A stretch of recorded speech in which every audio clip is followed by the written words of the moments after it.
નમસ્કાર વિદ્યાર્થી મિત્રો, એજ્યુટેકનો ચેનલમાં આપનું સ્વાગત છે. આજે આપણે ધોરણ 9 વિષય વિજ્ઞાનમાં પ્રકરણ નંબર 9 ગુરુત્વાકર્ષણ તેના સ્વાધ્યાયના પ્રશ્નોના જવાબનું સંપૂર્ણ સોલ્યુશન મેળવીશું.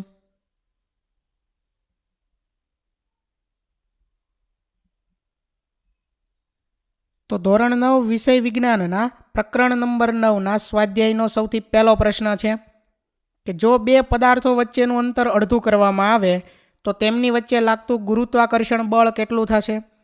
તો આપણે ધારી લેવી કે કોઈ પણ બે પદાર્થ છે, બરાબર, એમાંથી પહેલા પદાર્થનું દળ m1 છે અને બીજા પદાર્થનું દળ m2 છે. તો કે m1 અને m2 દળ ધરાવતા તે અંતરે રહેલા બે પદાર્થો વચ્ચે લાગતું ગુરુત્વાકર્ષણ બળ કેટલું થાય. તો કે એનું સૂત્ર છે F બરાબર કેપિટલ G m1 ગુણ્યા m2 એના છેદમાં d નો વર્ગ. હવે જો અહીં જે d છે તેને આપણે અડધું કરી દઈએ, અંતરને અડધું કરી દઈએ એટલે કે dના છેદમાં 2 થાય અંતર, બરાબર, અડધું એટલે છેદમાં 2. અને એ સૂત્રની અંદર આપણે કિંમત મૂકીએ તો F બરાબર G m1 છેદમાં m2 એના છેદમાં dના છેદમાં 2 એનો વર્ગ. તો અહીં શું થશે,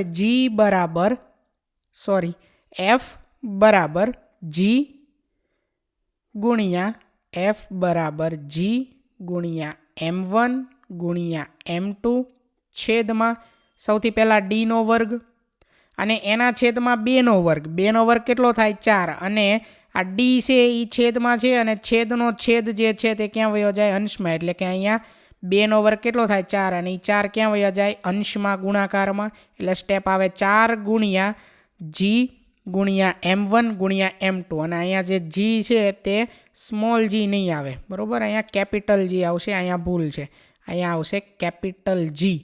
સ્મોલ g અને કેપિટલ Gમાં ફેર છે. કેપિટલ G જે છે તે ગુરુત્વાકર્ષણનો સાર્વત્રિક અચળાંક છે અને સ્મોલ g જે છે તે ગુરુત્વ પ્રવેગ છે, બરાબર, એનું ખાસ ધ્યાન રાખજો. ત્યાર પછી આગળ કે સમીકરણ 1 અને 2 એના પરથી આપણે શું કહી શકીએ કે F બરાબર શું મળે છે, 4F મળે છે, બરાબર. અહીં F ડેશ લખેલો છે કે F બરાબર 4F મળે છે.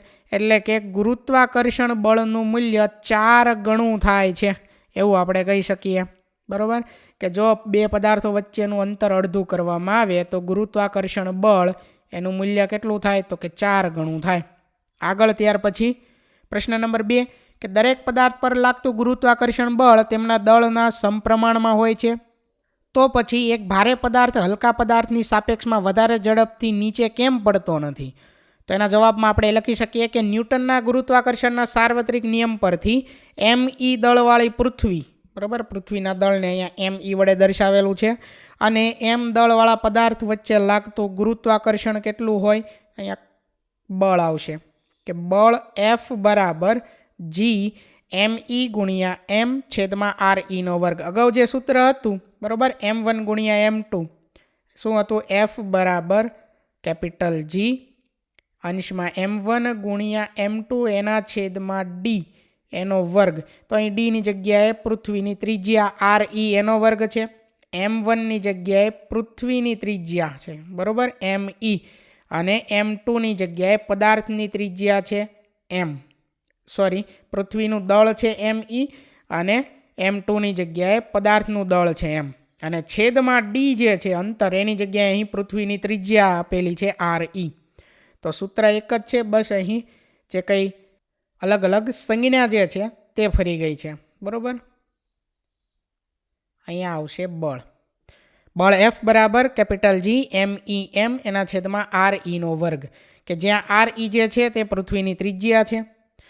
હવે ન્યૂટનના ગતિના બીજા નિયમ પરથી F બરાબર mg કે બળ જે છે તે દળ અને g ગુરુત્વ પ્રવેગ અથવા પ્રવેગ જેને કહેવાય, બરાબર. F બરાબર m એ આ સૂત્ર હતું અને એ પ્રવેગ છે, અને અહીંયા શું છે, g ગુરુત્વ પ્રવેગ છે. તો F બરાબર mg એના પરથી અહીં શું કરેલું છે, બંનેને સરખાવેલા છે, બરાબર, બંનેને સરખાવેલા છે એટલે અહીંયા શું મળશે, એક સૂત્ર અહીંયા શું હતું, કેપિટલ F બરાબર કેપિટલ G me એને ગુણ્યા m એના છેદમાં re નો વર્ગ. બીજું સૂત્ર અહીં શું છે, F બરાબર mg, બરાબર. આ બંને સૂત્રમાં ડાબી બાજુ સરખી છે. હવે ડાબી બાજુ સમાન હોય તો આપણે જમણી બાજુ જે છે બંને સૂત્રની એને સરખાવી શકવી. એટલે બંનેની જમણી બાજુને સરખાવી તો mg બરાબર કેપિટલ G. એને તમે વચમાં લખો કે પછી આવી રીતે અંશમાં લખો, બંને સેમ થાય. બરાબર, ગુણાકારમાં હોય અંશમાં. તો કેપિટલ G ગુણ્યા me ગુણ્યા m અને એના છેદમાં શું આવશે re નો વર્ગ. એટલે અહીં વચ્ચે બરાબરની નિશાની આવે. બરાબર, આમાં ભૂલ છે, સૂત્ર આ રીતનું છે, યાદ રાખજો. આગળ ત્યાર પછી કે હવે અહીંયા શું કરેલું છે, આને તમે ભૂલી જાઓ. આપણે અહીંયા યાદ રાખો, આ જે સૂત્ર અહીંયા લખેલું બોક્સની અંદર એમાં તો કે બરાબરની ડાબી બાજુ અને જમણી બાજુ જે m છે, સ્મોલ m એ સરખા છે, તો એને કેન્સલ કરી નાખવી. હવે એને કેન્સલ કર્યા તો શું વધે જો, તો કે ડાબી બાજુ છે સ્મોલ g, બરાબર, સ્મોલ g એના બરાબર જમણી બાજુ શું વધ્યું કેપિટલ G me એના છેદમાં શું આવ્યું re નો વર્ગ આવ્યો. બરાબર, આ સૂત્ર આવ્યું. આગળ જોઈએ ત્યાર પછી કે તેથી જીનું મૂલ્ય જે છે તે પદાર્થના દળ m પર આધારિત નથી. આથી બધા જ પદાર્થો નીચે પૃથ્વી તરફ એક સરખા પ્રવેગથી પડે છે. બરાબર, કે જે જીનું મૂલ્ય છે, ગુરુત્વ પ્રવેગ જીનું મૂલ્ય, તે m દળ પર આધારિત નથી. એના લીધે જે કંઈ પદાર્થો છે તે એક સરખા પ્રવેગથી પૃથ્વી તરફ નીચે પડે છે તેવું આપણે કહી શકીએ. આગળ છે ત્યાર પછી પ્રશ્ન નંબર 3 કે પૃથ્વી તથા તેની સપાટી પર રાખેલ 1 કિલોગ્રામના પદાર્થ વચ્ચે લાગતા ગુરુત્વીય બળનું મૂલ્ય કેટલું હશે. અહીં પૃથ્વીનું દળ આપેલું છે જે છે 6 ગુણ્યા 10⁴ કિલોગ્રામ, પૃથ્વીની ત્રિજ્યા 6.4 ગુણ્યા 10⁶ મીટર. તો પદાર્થનું દળ m છે 1 કિલોગ્રામ, પૃથ્વીનું દળ me 6 ગુણ્યા 10⁴ કિલોગ્રામ, પૃથ્વીની ત્રિજ્યા re આપેલી છે 6.4 ગુણ્યા 10⁶ મીટર. તો પૃથ્વી તથા તેની સપાટી પર રાખેલ 1 કિલોગ્રામ દળના પદાર્થ વચ્ચે લાગતા ગુરુત્વીય બળનું મૂલ્ય કેટલું થશે, તો કે F, ત્યાર પછી અહીંયા વચ્ચે બરાબર આવશે, F બરાબર G MEM એના છેદમાં RE નો વર્ગ. અહીં G 6.67 ગુણ્યા 10⁻11, ME 6 ગુણ્યા 10⁴, M એટલે પદાર્થનું દળ 1 કિલોગ્રામ અને છેદમાં RE એટલે કે 6.4 ગુણ્યા 10⁶ અને એનો આખાનો વર્ગ. દરેકની કિંમત મૂકીએ અને સાદું રૂપ આપીએ તો જવાબ આવે છે 9.77 n એટલે ન્યૂટન, 9.77 ન્યૂટન. તો એને આપણે લખી શકીએ 9.8 ન્યૂટન. ત્યાર પછી પ્રશ્ન નંબર 4 છે કે પૃથ્વી તથા ચંદ્ર એકબીજાને ગુરુત્વાકર્ષી બળથી આકર્ષે છે. શું પૃથ્વી જે બળથી ચંદ્રને આકર્ષે છે તે બળ ચંદ્ર પૃથ્વીને આકર્ષે તે બળ કરતાં મોટું હોય છે, નાનું હોય છે કે સમાન હોય છે? સમજાવો કેમ. તો પૃથ્વી જેટલા બળથી ચંદ્રને પોતાની તરફ આકર્ષે છે તેટલા જ બળથી ચંદ્ર પણ પૃથ્વીને પોતાની તરફ આકર્ષે છે, કારણ કે ન્યૂટનના ગતિના ત્રીજા નિયમ અનુસાર ક્રિયાબળ અને પ્રતિક્રિયાબળ સમાન મૂલ્યના અને પરસ્પર વિરુદ્ધ દિશામાં હોય છે તથા જુદા જુદા પદાર્થો પર લાગે છે. તેથી બંને એકબીજા પર સમાન મૂલ્યના બળ વડે આકર્ષે છે, પણ બળની દિશા વિરુદ્ધ હોય છે. ત્યાર પછી પ્રશ્ન નંબર 5, જો ચંદ્ર પૃથ્વીને આકર્ષિત કરતો હોય તો પૃથ્વી ચંદ્ર તરફ ગતિ કેમ નથી કરતી? તો આ પ્રશ્નના જવાબમાં આપણે લખી શકીએ કે જેટલા બળ Fથી ચંદ્ર પૃથ્વીને આકર્ષે છે તેટલા જ બળથી પૃથ્વી ચંદ્રને પણ આકર્ષે છે. પણ પૃથ્વીનું દળ જે છે me એ કેટલું હશે, તો કે ચંદ્રના દળ જે છે એનાથી 100 ગણું હશે. બરાબર, આ શબ્દ જે અહીં લખેલું છે વિધાન, એનો અર્થ એ થાય છે. હવે ન્યૂટનના ગતિના બીજા નિયમ પરથી બળ F બરાબર દળ m ગુણ્યા પ્રવેગ a થશે. હવે અહીં પ્રવેગ a જે છે એને કરતા બનાવીએ તો a બરાબર Fના છેદમાં m થશે. F એટલે બળ સમાન છે એટલે a ચલે છે 1ના છેદમાં m લખી શકીએ. તો પૃથ્વીમાં ઉદ્ભવતો પ્રવેગ નવગણીય છે, તેથી પૃથ્વી ચંદ્ર તરફ ગતિ કરતી નથી. આગળ પ્રશ્ન નંબર 6 છે કે બે પદાર્થો વચ્ચે લાગતું ગુરુત્વાકર્ષણ બળ કેટલું થશે જો પહેલો પ્રશ્ન કે એક પદાર્થનું દ્રવ્યમાન બમણું કરવામાં આવે, દ્રવ્યમાન એટલે કે દળ બમણું કરવામાં આવે. બીજો પ્રશ્ન પદાર્થો વચ્ચેનું અંતર બમણું અને 3 ગણું કરવામાં આવે. ત્રીજો પ્રશ્ન બંને પદાર્થોનું દ્રવ્યમાન બમણું કરવામાં આવે. તો અહીં ઉકેલમાં આપણે લખી શકીએ કે એક કેપિટલ M અને બીજો સ્મોલ m દળવાળા બે પદાર્થોના કેન્દ્રો વચ્ચેનું અંતર D છે, અહીં D. તો તેમની વચ્ચે પ્રવર્તતું ગુરુત્વાકર્ષણ બળ F બરાબર કેપિટલ G કેપિટલ M ગુણ્યા સ્મોલ એમના છેદમાં ડીનો વર્ગ. આટલું થશે આ સૂત્ર જેટલું. પહેલો પ્રશ્ન કે જો એક પદાર્થનું દળ બમણું કરવામાં આવે તો એના માટે આપણે અહીં ડેશ કરવી કે F ડેશ બરાબર કેપિટલ G, દળ અહીં બમણું છે એટલે 2m, એને ગુણ્યા બીજા પદાર્થનું દળ જે છે એમ નામ રાખવાનું છે. એક પદાર્થનું દળ છે એ જ બમણું કરવાનું છે એટલે એ સ્મોલ એમ થશે ને એના છેદમાં ડીનો વર્ગ થશે. એના બરાબર આ જે 2 જે અંદર છે એને આપણે બહાર લઈ લઈએ તો સૂત્ર શું બને? 2 ગુણ્યા G કેપિટલ M ગુણ્યા સ્મોલ એમ અને એના છેદમાં ડીનો વર્ગ. આ રીતનું સૂત્ર બને. બરાબર. હવે 2 ગુણ્યા હવે આ જે છે કેપિટલ G ગુણ્યા કેપિટલ M ગુણ્યા સ્મોલ એમ એના છેદમાં ડીનો વર્ગ, તો એના બરાબર તો બળ F લખાય. એટલે અહીંયા શું થઈ જાય? 2 ગુણ્યા F એટલે 2F. એટલે આપણને F ડેશ બરાબર શું મળ્યું? 2F મળ્યું. એટલે કે બળ જે છે એ કેટલું થઈ જાય? બળ એને ગુણ્યા બળ જે છે F એને ગુણ્યા 2 છે એટલે બળ બમણું થશે. બીજો પ્રશ્ન છે કે 2 પદાર્થો વચ્ચેનું અંતર બમણું કરવામાં આવે તો શું થઈ જાય? હવે અંતર એટલે કે D, તો આ જે સૂત્ર હતું F ડેશ બરાબર G એને ગુણ્યા M એને ગુણ્યા સ્મોલ એમ અને એના છેદમાં ડીનો વર્ગ. હવે ત્યાં જ્યાં ડી હતું ત્યાં 2D લખવાનું છે કારણ કે અંતર જે છે તે બમણું કરવાનું છે. બરાબર. એટલે કે અંતરનો વર્ગ આવે છે સૂત્રમાં. એટલે શું થઈ જશે સૂત્ર? F ડેશ બરાબર કેપિટલ G એને ગુણ્યા કેપિટલ M એને ગુણ્યા સ્મોલ એમ છેદમાં 2નો વર્ગ 4 અને ડીનો વર્ગ ડી વર્ગ. બરાબર. હવે આ જે 4 છે એ છેદમાં છે તો એને આપણે અલગ લખીએ તો એને લખી શકાય 1/4 એને ગુણ્યા હવે જે વધ્યું એ લખવી કેપિટલ G ગુણ્યા કેપિટલ M ગુણ્યા સ્મોલ એમ અને એના છેદમાં ડીનો વર્ગ. બરાબર. હવે 1/4 અલગ અને આ જે કાઉન્સ આ જે રાઉન્ડ કર્યું કેપિટલ G ગુણ્યા કેપિટલ M ગુણ્યા સ્મોલ એમ છેદમાં ડીનો વર્ગ, તો એના બરાબર શું લખી શકાય? F એટલે 1/4 ગુણ્યા F. આવું આવે જવાબ. તો બળના છેદમાં 4 છે એટલે બળ જે છે એ કેટલા ભાગનું થશે? ચોથા ભાગનું થશે એવું આપણે કહી શકીએ. આગળ છે ત્યાર પછી બી પ્રશ્ન કે 2 પદાર્થો વચ્ચેનું અંતર જો 3 ગણું કરવામાં આવે તો પહેલાં આપણે બળ મેળવવી કે એમની વચ્ચેનું બળ કેટલું થશે. તો કે અંતર જો 3 ગણું કરવામાં આવે મતલબ કે જ્યાં ડી છે ત્યાં હવે 3D કરવાનું, મતલબ 3Dનો વર્ગ. અગાઉ જે ગણતરી કરી એ જ રીતે 1/9 ને અલગ કરીએ એને ગુણ્યા G ગુણ્યા M ગુણ્યા M એના છેદમાં ડીનો વર્ગ, તો કેપિટલ G ગુણ્યા કેપિટલ M ગુણ્યા સ્મોલ એમ છેદમાં ડીના વર્ગ બરાબર F થઈ જાય. એટલે 1/9F. બળ જે છે તે ચોથા નહીં આવે પણ અહીંયા શું આવશે? 9મા ભાગનું થઈ જાય એવો શબ્દ આવશે. બરાબર. અહીંયા ભૂલ છે. બળ 9મા ભાગનું થશે. ત્યાર પછી બંને પદાર્થનું દળ બમણું કરવામાં આવે તો શું થાય? હવે બંને પદાર્થનું દળ એટલે કેપિટલ Mની જગ્યાએ 2M અને કેપિટલ અને સ્મોલ એમ જે છે એની જગ્યાએ તે 2M થઈ જશે. એટલે આપણું સૂત્ર શું થાય? F ડેશ બરાબર કેપિટલ G ગુણ્યા 2M ગુણ્યા 2M અને છેદમાં ડીનો વર્ગ. આ રીતનું થશે. 2 ગુણ્યા 2 કેટલા થઈ જશે? 4. એટલે એ 4ને આપણે આગળ લખીએ તો સૂત્ર થઈ જાય 4 ગુણ્યા ત્યાર પછી શું વધે? કેપિટલ G ગુણ્યા કેપિટલ M ગુણ્યા સ્મોલ એમ એના છેદમાં ડીનો વર્ગ. બરાબર. એટલે કે આટલું વધે અને એના બરાબર શું લખી શકાય? F એટલે 4F થાય. એટલે બળ 4 ગણું થશે એ રીતે આપણે લખી શકીએ.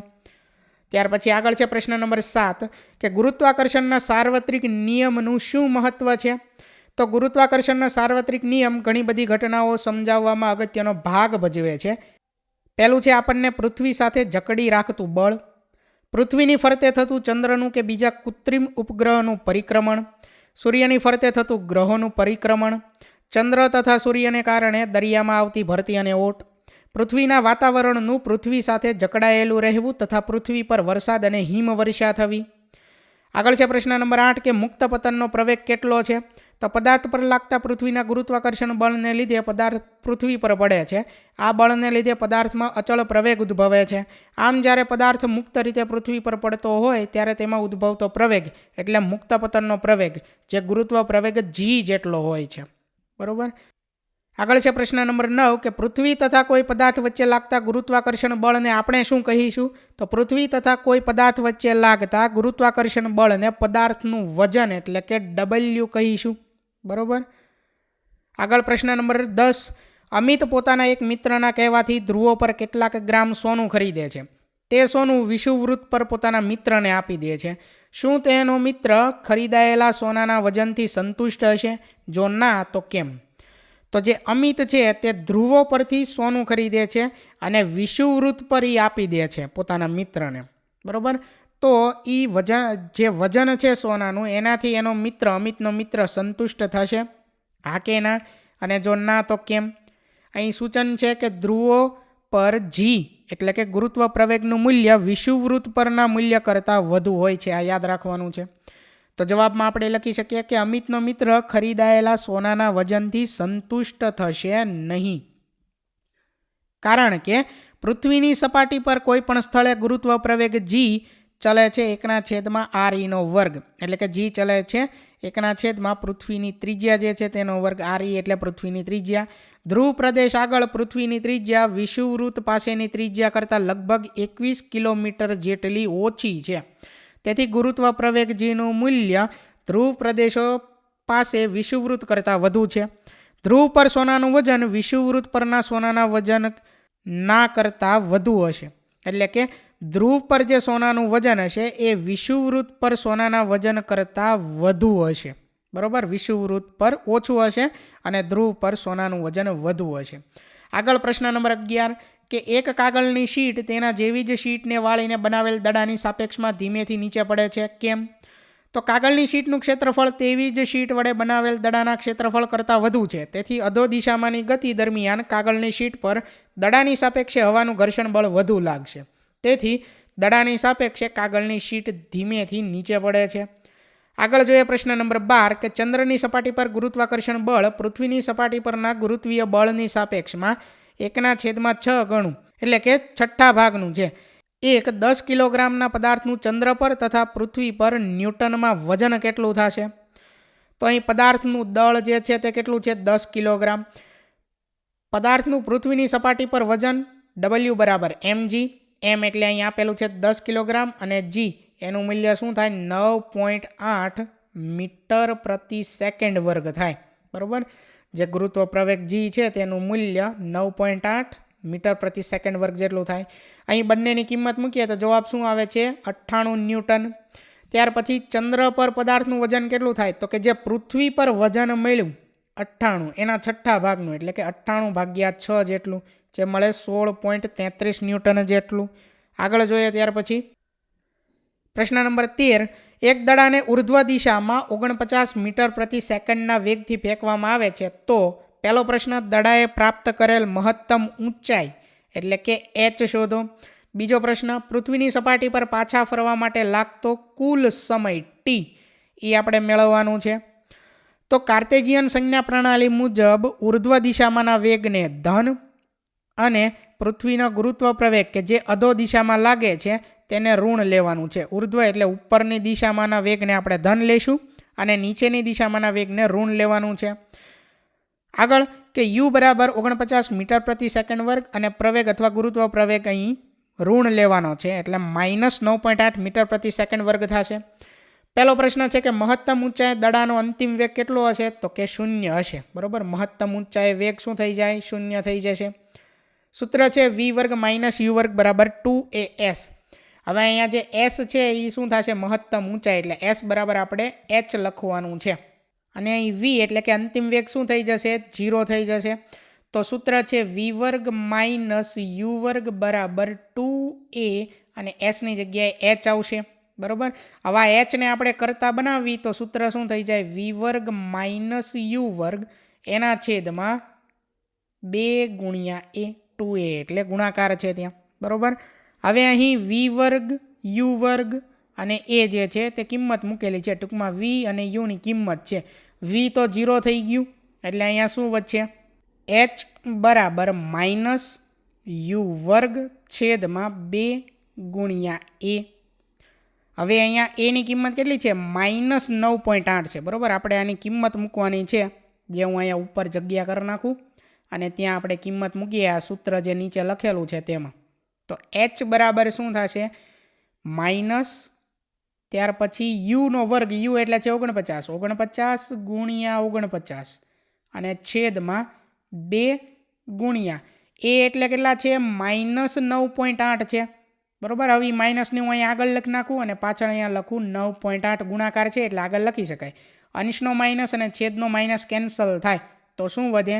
h બરાબર 49 ગુણ્યા 49 છેદમાં 2 ગુણ્યા 9.8. બરાબર. જે અહીં પદ લખ્યું છે તે જે મેં અહીં સમજાવ્યું. તો એનો જવાબ કેટલો આવે છે? 122.5 મીટર આવે છે. આગળ બીજો પ્રશ્ન છે કે ધારો કે દડાને મહત્તમ ઊંચાઈ પ્રાપ્ત કરવા માટે લાગતો સમય આપણે ધારી લીધો કે t છે. સૂત્ર છે v બરાબર u પ્લસ at. હવે અહીં આપણે t મેળવવાનું છે તો t ને કરતા બનાવીએ તો સૂત્ર શું બની જશે? v જમણી બાજુ ડાબી બાજુ જે હતા v, બરાબર, એમ નામ આ u છે એને આપણે બીજી બાજુ મોકલી દઈએ તો એ -u થઈ જશે. અને એ જે છે એ આ t સાથે ગુણાકારમાં હતા એટલે બીજી બાજુ જાય તો ભાગાકારમાં આવે. કિંમત મૂકવાની છે. v તો અહીંયા શું છે? 0 છે. vની કિંમત શું છે? 0. બરાબર. એટલે t બરાબર 0 માઇનસ યુની કિંમત કેટલી છે? 49 છેદમાં અહીં t નહીં પણ શું હશે? a આવે. બરાબર. t નહીં પણ a આવે. અને એની કિંમત કેટલી છે? -9.8. આ તો 0 છે તો માઇનસ માઇનસ અહીંયા કેન્સલ થાય તો 49 છેદમાં 9.8 થશે જે અહીં લખેલું છે. તો t બરાબર કેટલું મળે છે? 5 સેકન્ડ. બરાબર. હવે અહીં આગળ લખેલું છે કે દડાને પૃથ્વીની સપાટીથી મહત્તમ ઊંચાઈ પ્રાપ્ત કરવા માટે લાગતો સમય કેટલો હશે? તો કે બરાબર દડાને મહત્તમ ઊંચાઈથી પૃથ્વીની સપાટી પર પાછા આવવા માટે લાગતો સમય એટલો હશે. કે મહત્તમ ઊંચાઈ પ્રાપ્ત કરવા માટે જે સમય લાગે છે એટલો જ તે પાછા આવવા માટે સમય લાગે છે. બંને સમય સરખા લાગે છે. તો પૃથ્વીની સપાટી પર પાછા ફરવા માટે દડાને લાગતો કુલ સમય કેટલો હશે? તો કે t પ્લસ t એટલે કે 2t જેટલો, 2 ગુણ્યા t જેટલો. t મળ્યો છે 5, 2 ગુણ્યા 5 એટલે કેટલો થશે? 10 સેકન્ડ થશે કુલ સમય. ત્યાર પછી આગળ છે પ્રશ્ન નંબર 14 કે 19.6 મીટર ઊંચાઈના ટાવરની એક ટોચ પરથી એક પથ્થરને મુક્ત પતન કરવા દેવામાં આવે છે. પૃથ્વીની સપાટીને અડકે તે પહેલાં તેનો અંતિમ વેગ શોધો. આપણે અંતિમ વેગ એટલે કે v મેળવવાનું છે. હવે 19.6 મીટર ટાવરની ઊંચાઈ છે. એની ટોચ પરથી એક પથ્થર છે તેને અહીં મુક્ત પતન કરાવવામાં આવે છે. મુક્ત પતન કરતો જે કોઈ પદાર્થ હશે એનો પ્રારંભિક વેગ u જે છે તે 0 થઈ જશે. આ આપણે યાદ રાખવાનું છે. આગળ પથ્થર ટાવરની ટોચ પરથી મુક્ત પતન કરે છે તેથી ગતિની દિશાને ધન ગણતા જીનું મૂલ્ય અહીં પ્લસ 9.8 મીટર પ્રતિ સેકન્ડ વર્ગ થશે. અને પથ્થરે કાપેલું અંતર s કેટલું થશે? તો કે એની ઊંચાઈ જેટલું. બરાબર. એટલે કે 19.6 મીટર જેટલું થશે. સૂત્ર જે છે v વર્ગ માઇનસ u વર્ગ બરાબર 2as. આ જે સૂત્ર હતું એ સૂત્રમાં આપણે કિંમત મૂકી દઈએ.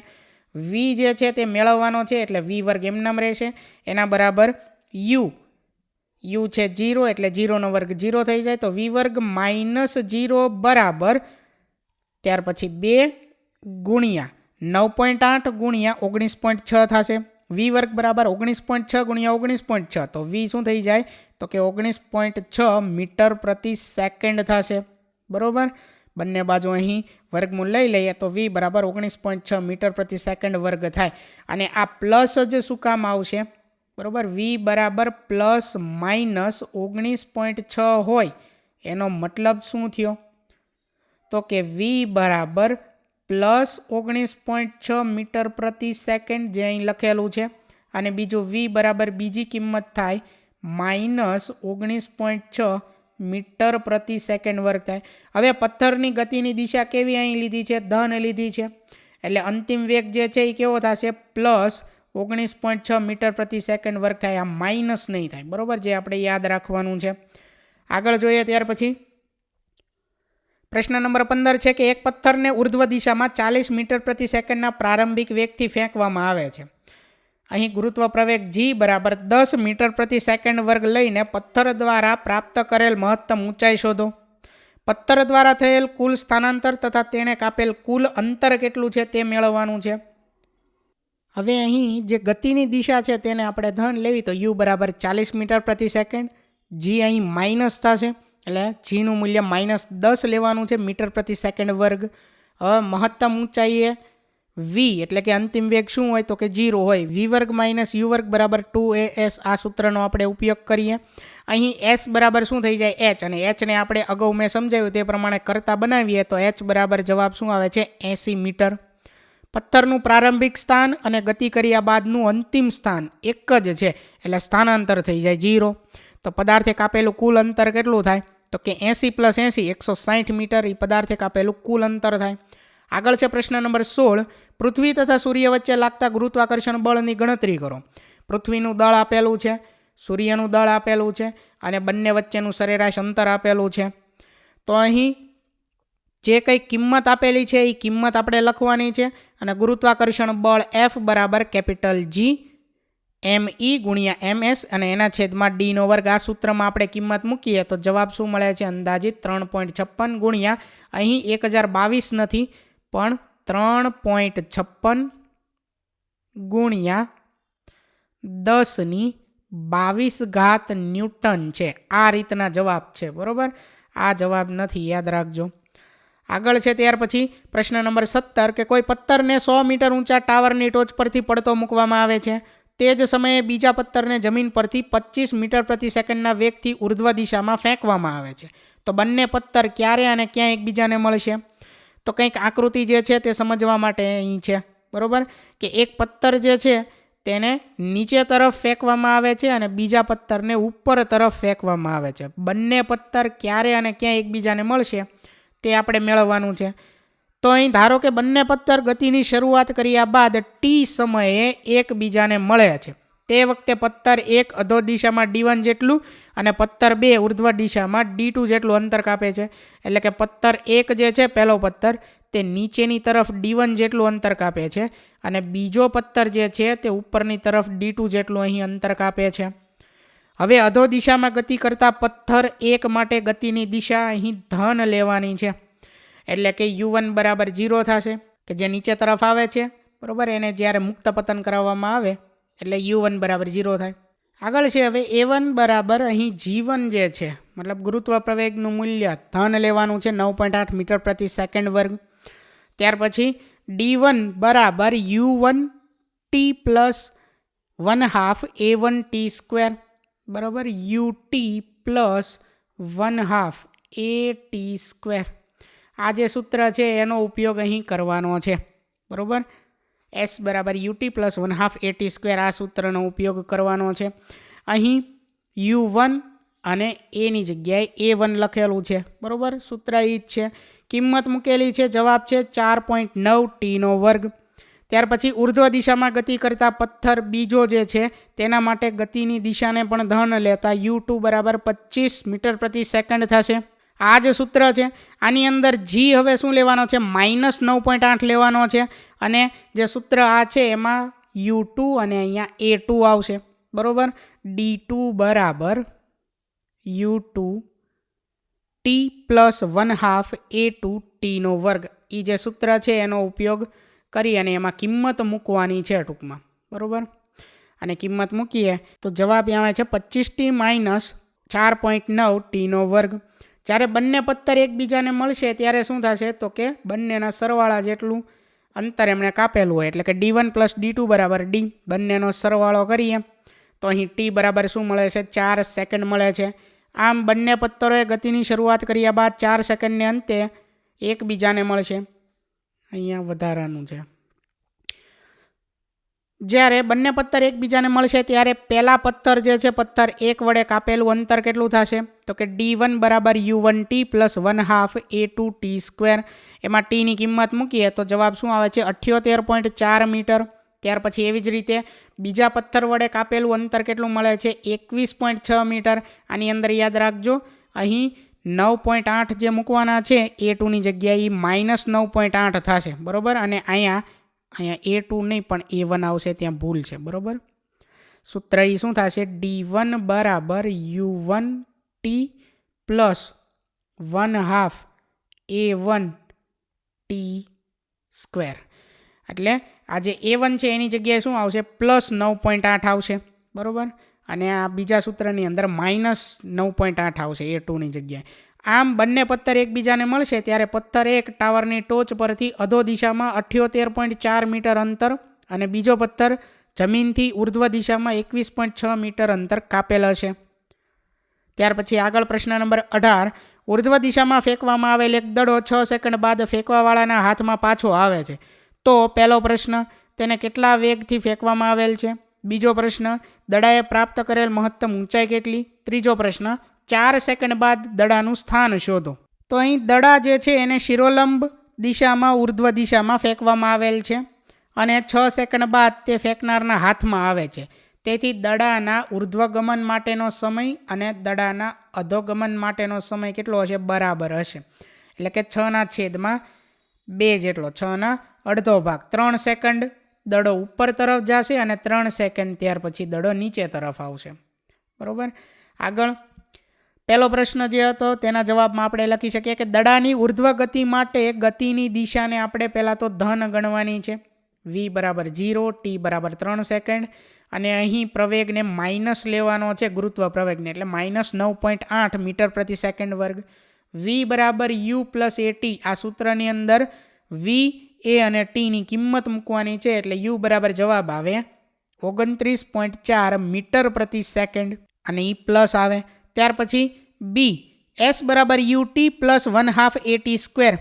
બરાબર. અહીં s બરાબર શું થઈ જાય છે? તો કે h થાય છે. તો એની અંદર u, t અને a ની કિંમત મૂકીએ તો એની અંદર જવાબ છે 44.1 મીટર.